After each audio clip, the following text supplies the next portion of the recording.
Yeah, so I'm a professor in geography, and what I'm going to describe for you today is actually not part of my research. This is what I do. I fly airborne lasers around the country, and so we do a lot of LiDAR research, but I also do a lot of hydrometeorological research in the mountains. This is some of our web telemetry from the castle. Some of you probably know the ski hill and West Castle Park area in general. So I guess what I'm trying to get from that is that my research is quite techy. Even though I am a physical geographer by training, glaciologist originally, glacial hydrology is my heritage, a lot of my research involves a lot of high tech. So lasers, airplanes, web telemetry, data loggers, and the such. So I like technology. It's kind of fun. When we moved to Alberta in 2013, we set up the garden in the backyard, and I wanted to electrify the shed.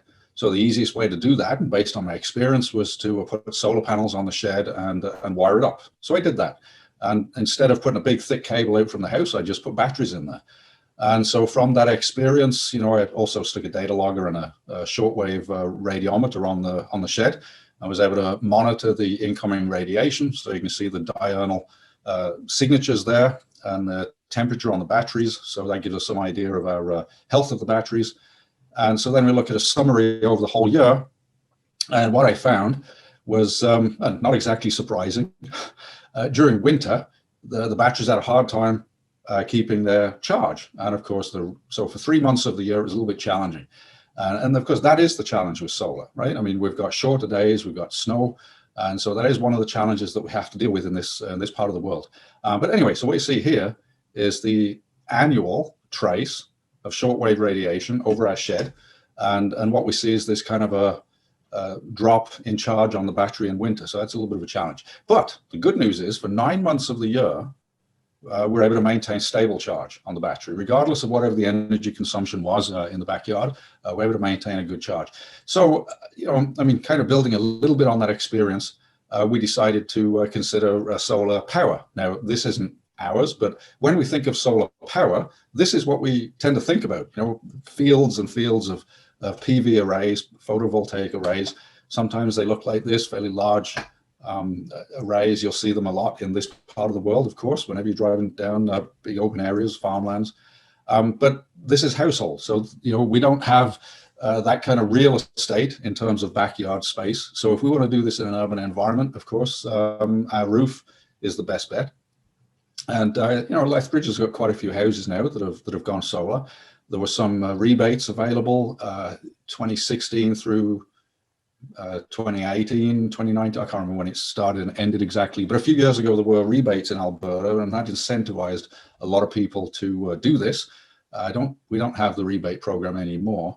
But anyway, we took a little advantage of that, dropped the price a little bit. So in 2017, this was our first installation. We had a year of experience, liked it so much, and so we expanded it and put another array on the upper roof. Now, this is a 3.2 kilowatt array. This is a 3 kilowatt array up here. So it didn't quite double, but it almost doubled our capability. But just one interesting little side note, even though this array up here is slightly less powerful than this array, it actually generates more energy. And the reason for that is because it's higher up on the roof and it's got a slightly better view of the sky. Whereas these panels, even though they're facing perfectly south, so they get the best view of the sky possible in terms of the direction, the obstruction from the roof behind it actually does interrupt the diffuse radiation. So not the short wave, not the direct radiation, but the diffuse radiation. So this array is a little bit less efficient than this array. Anyway, that's technical, but some of you might be interested. Now, when you install a solar array, you also get a lot of telemetry information. So we've got this web portal where we can monitor in real time what's happening in terms of energy generation. We've got some diagnostics so we can monitor each solar panel, and you can really get into it. You can look at the microinverter capacity, voltages, and you know. So if you have any problems, there's a lot of diagnostics, and you can see here's the entire array. So I could, right-click any one of those and go into some diagnostics. Anyway, technical stuff, but as I say, some people might be interested in that. Now, so in a minute, I'm going to show you some statistics on that and costs, just to kind of put it into a real-world context. But before we do that, Let's think a little bit about electric vehicles, because energy generation is one of the things we're interested in, that because we all consume electricity, right? So that's a relevance to us. Whether we're passionate about it or interested isn't really the point. We all consume electricity, so it is important. But another important part of our life is that we tend to travel around, or at least pre-COVID we tended to. Lately, a lot of us haven't been doing much of that. But anyway, under normal circumstances, we use vehicles to get around, and so they consume energy as well. But they don't tend to consume electrical energy. Most of it, of course, is fossil fuel energy. But as you all know, over the last few years, there's been a gradual move towards the development and deployment of EV technology. And again, we've done the same thing. So in my household, we've jumped into EV technology, electrical vehicle technology. And so I'd like to provide some stats on that and show how the energy generation for the house relates to the energy consumption for the car. So for transportation. So these are two very big parts of our lives living in Canada. And so we'll try to examine those. Lots of different cars on the market. This is about a year out of date now, but anyway, Chevy Bolt is a fairly popular car. I have no brand allegiance. I'm just putting it out there because it is a popular one. It's not a bad EV. Around about $30,000 after the federal rebate, so certainly not cheap. EVs do come at a premium. This particular vehicle has a range of 417 kilometers quoted by the manufacturer, and that is from a 66 kilowatt hour battery. And for what it's worth, the vehicle has a 160,000 kilometer warranty, so that's pretty good. Now, if anyone's interested in the rebates, so the federal 5,000, Quebec 8,000, BC 3,000, Alberta 0. So the Alberta government has not been incentivizing EVs. Incidentally, as an aside, I spoke to Shannon Phillips about that a few years ago, and I said, why don't you rebate, discount EVs? And the response was the demographic. The demographic of people that tend to go for EVs historically would be people that have surplus income, right? They have the means to do it because these vehicles are more expensive. And it was an interesting debate. I was like, well, why not bring it down to the price of people in other demographics? Anyway, but that's one of the rationale for not incentivizing EVs, is because they're they have been seen as a rich person's car. I think that's changing. I think that perception is changing quite a bit now. Anyway, so 2 years ago now, so 2017, February 2017, we purchased a Chevy Spark. So not the Bolt, and it was secondhand. We just thought, we'll check it out. Incidentally, if any of you didn't know that Laura and I married, now you do. There's our family. And there was the Chevy Spark. So just to give you some specs on it. It was 3.5 years old, almost 28,000 kilometers on the clock, had a very small battery, 18.4 kilowatt hours.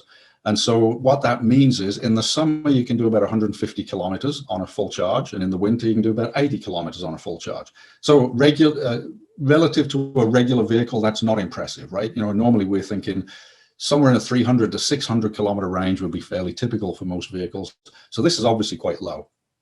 At a level 2 charger, 3.2 kilowatt charge, that means at home, it would take us 5 hours to charge that battery from 0 all the way up. That was never a problem for us, but it means we're landlocked. With that vehicle in Lethbridge, we can't go on a long road trip because we'd have to stop and it would take 5 hours to charge. Not practical. Fortunately, the technology has moved on a lot since then. But anyway, so this vehicle for 1 year used 1.6 megawatt hours of energy. Our house generated 7.3 megawatt hours of energy.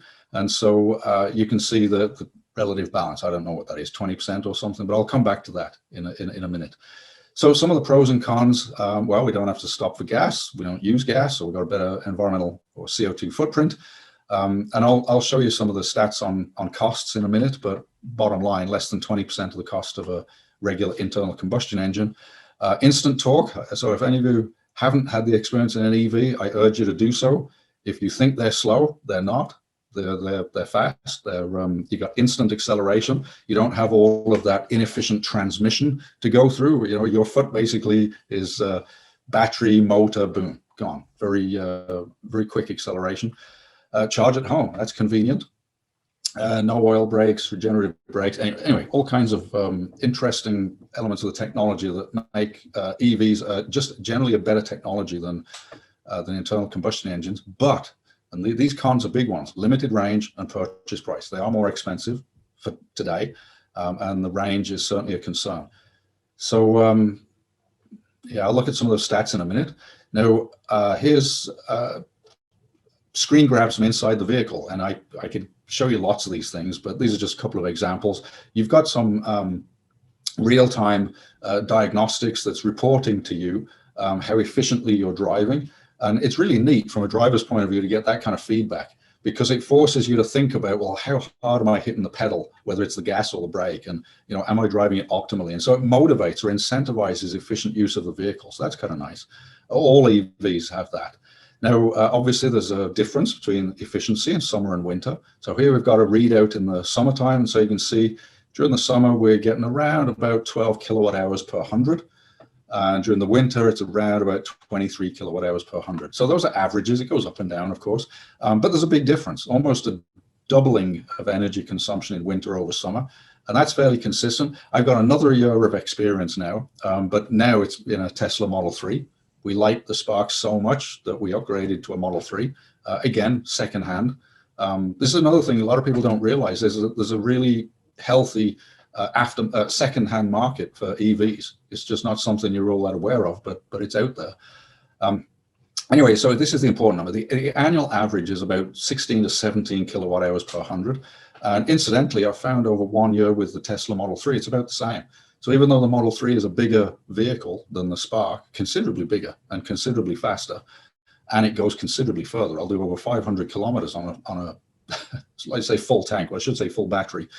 So a much more capable car. It gets us into the realm of being like just a regular car now. 500K, pretty fast, carries quite a bit of capability. Still the same approximate efficiency, 16 point, anyway, it's in that general ballpark, same as the Spark. Yeah, okay, so some of the costs after 1 year. Again, this is the Spark and this is a year ago, so I have another year of experience, but I just don't have the stats for that yet. So the vehicle cost us $19,500. So I'm not going to pretend that's cheap. I mean, actually, that's kind of expensive for a secondhand vehicle, right? I mean, most people aren't going to want to spend 20 grand on a vehicle that's 3 or 4 years old, especially a small one like the Spark. But that's not why you do it, right? You do it for the environmental reasons and because the cost of ownership is so low. So for us, after 1 year of owning the Spark, we spent zero. I mean, literally zero on maintenance. No oil changes. No, I mean, there was nothing to do. Insurance was the same as the Honda Civic that it replaced. So no difference there. So some people think, oh, well, EVs are going to be more expensive to insure. Actually not. Sometimes they're even cheaper to insure. If anyone's interested, for example, I went from a Honda Accord to a Model 3, Tesla Model 3. And even though the cost of the Model 3 is much higher, the insurance didn't change at all. And that's a little bit strange because the Model 3, well, I won't tell you how fast it'll go, but it's stupid fast. And you'd think that would put it into a crazy insurance category, but it didn't. I was quite surprised. Then again, that might have something to do with the fact that I have an impeccable or zero accident history. I'm sure that helps. Anyway, annual energy cost on the Spark. So we drove 9,500 kilometers. Average consumption was 16.8 kilowatt hours. And you divide that by, that's just like miles per gallon, right? So that's kilowatt hours per 100 is the equivalent of miles per gallon. So that's how we would work that out. So that equals a total consumption of about 1,600 kilowatt hours almost. Now this value, 13.9 cents per kilowatt hour, you'd have to do a little bit of calculation to work that out, but I did work that out over our billing for the whole year. You know, the city of Lethbridge sends you your electrical bills. It's a little bit difficult to work out what the actual cost is because you've got fixed costs and you've got variable costs. And I'm not going to bore you with the tedious calculations right now, but when you work it out, it did work out at around about 14 cents per kilowatt hour. Now, so doing that kind of average calculation, it worked out at 222 bucks to drive almost 10,000 kilometers over the year. Okay, now another way to calculate it, this is a completely independent way to calculate it, is I was monitoring my home charger. And so I know that my home charger consumed 13 kilowatt hours. See, this is an estimate based on a calculation. This is the actual consumption from the charger on our wall. And at the same rate, it equals 224. So very similar estimates, whichever way you calculate it, whether you get the numbers from the car or whether I get the numbers from the household monitoring system. Bottom line is it's somewhere between 200 and 250 bucks a year to drive and to own that vehicle. Okay, now that might not mean a whole heck of a lot. So first of all, I should also say half of that cost was solar. So it didn't cost us anything. It just came from the solar array. So that works out at, whichever way you do it, 1.2 or 2.4 cents per kilometer. Okay, now to put this into the context of driving a regular internal combustion engine, here's the comparison with my Honda Civic, which is basically the vehicle that the Spark replaced. So average mileage of 9 liters per 100. Any of you that drive Honda Civics, you'll be like, oh, I can do better than that. Yeah, of course you can. You can get like 6 or 7 if you're on the highway in the summer.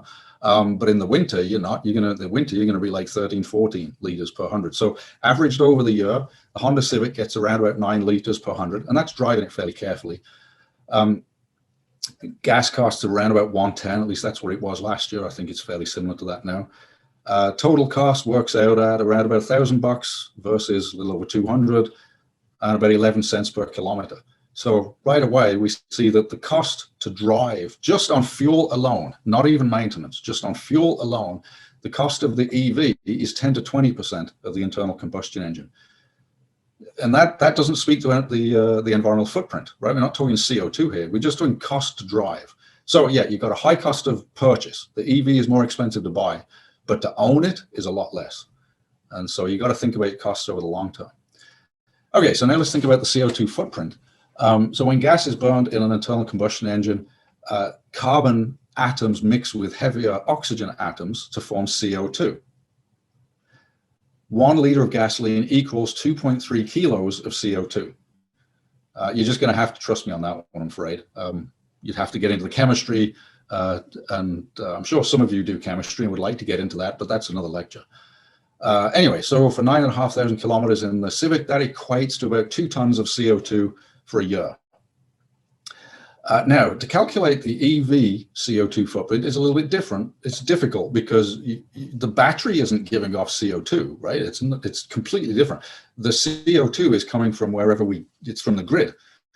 And whether we're consuming grid energy here in Lethbridge or Edmonton or Toronto or California, it's going to be different. The energy mix in the grid is going to be different. So the way I've calculated it, because the best statistics out there are from the US EPA, Canada's a bit different, Alberta's a little bit different. But anyway, these are averages for the United States. Some states in America are very, very carbon heavy in terms of grid, and some states got much more renewable.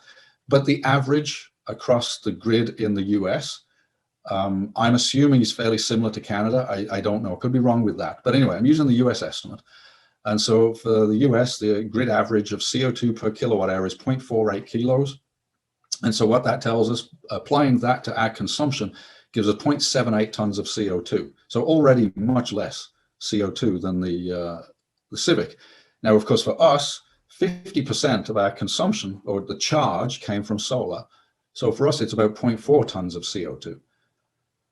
So our EV has a 20% operational CO2 footprint of an ICE vehicle.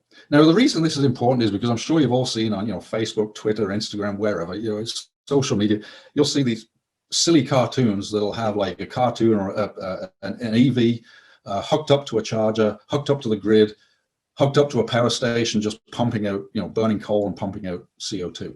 And yeah, that's a bit of a myth. It's totally not true, because the averages are that even with a grid that relies on coal, as long as there's a mix in the grid energy generation, the EVs are still going to be more efficient, right? So there are other concerns like rare earth minerals and mining and stuff like that. There are some genuine concerns out there, but in terms of CO2 footprint, EVs win hands down. So this argument that, well, you're still burning coal, it's a silly argument. It doesn't really stand up to scrutiny when you really look into it. Okay, so in our house we have monitoring. So I just want to look at some of the household stats now. Is our solar winter average 15 kilowatts per day, summertime average about 40 on a good sunny day. As a comparison over a month. So our peak production in the summer was just over 1 megawatt hour for the house. In the winter, a little under 200 kilowatt hours. So it's variable, month over month, variable day over day. There's an incentive for having household batteries. One thing I have been looking at, and we probably will do this year. So there's a year. So you can see during the summer, we're pretty close to 1 megawatt hour for the main summer months, but then in the winter we're down to a couple of hundred kilowatt hours in the low months. So definitely there's an annual variation, but over the whole year we've generated over somewhere between 7 and 8 megawatt hours for the last 2 years consistently. That equates to about 3 tons of CO2 that our house has saved. Or another way to look at it is it's about 10 trees planted. Our household energy use was about 7.3 megawatt hours. So it balances out. So what that means is that our house is net zero for electricity. Of course, we have gas heating, so we can't do everything. We do have another element of carbon footprint, but at least on the electricity, we're net zero.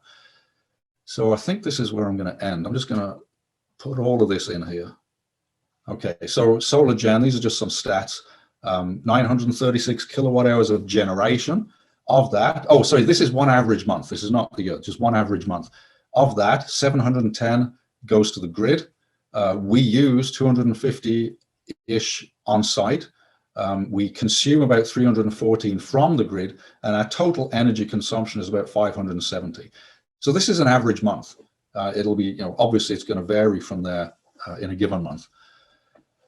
In terms of the monetary side of things, this might be of interest. From this, we get a credit of $55. Our grid costs are fixed and variable, so 41, 44, total of $84. We've saved 35 on the consumed solar, right? So for this that we've used on site, we saved $35. Our electricity bill for that month was $49. If we didn't have the solar, the bill would have been $139 or $140. So we saved about $91 in that month. Now, as we go into the summer, sometimes our bill is zero, and we get an actual credit that gets applied the next month. But then in the winter, we save very little. But over the course of the whole year, it does amount to a reasonable amount. And I've worked it out that it'll take us somewhere between 10 and 14 years to pay back the initial investment in the solar. Now, for some people, that might be too long. But that solar is going to be there for 20, 30 years. It's warranted for 25 years. And so it'll be paying for itself in about 10 years from now. Okay, this is the last one. I think of pretty much there, right?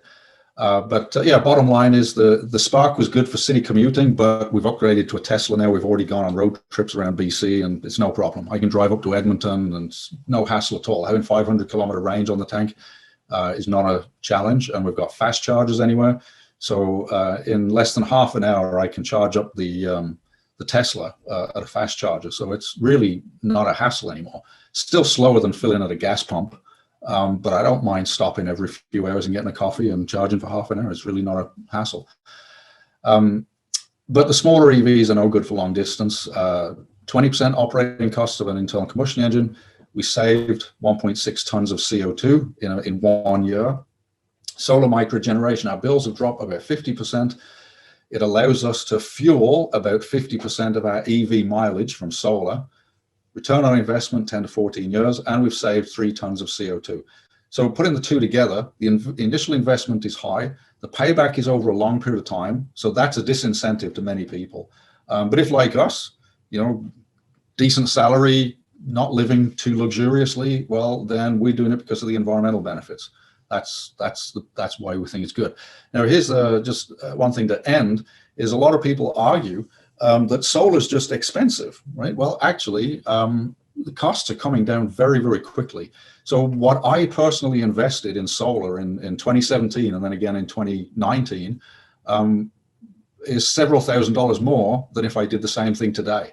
So we don't even need government rebates for solar installations now. They're coming to the point where they're really cost effective. And then if you scale up to regional, to national level, what we're finding is that the renewables, solar and wind, are actually a damn sight cheaper to install and maintain than new fossil fuel generating stations. The only thing that's really keeping us somewhat locked into fossil fuel is the fact, the base load energy consumption is that, with renewables are a little bit intermittent. But what we're starting to see is massive scale energy storage in battery systems, right? So battery systems are really allowing us to move more and more towards renewable because they're already very cost effective. It's not an argument about cost anymore. It used to be, but it's such that renewables are actually way cheaper now than coal equivalents. So the issue is not cost. The issue is really just the stability of the energy supply. So if we can address that problem, then we should see a fairly rapid transition to renewables because, well, heck, it just makes sense to do it. It's not about being green anymore. It's just the cheap thing to do. It's the cheap and the efficient thing to do. So anyway, I know I'm over my time, and I could speak about this more and more because I'm quite passionate about it. But anyway, if anyone wants to stick around and ask questions, then I'll leave it there. Thank you.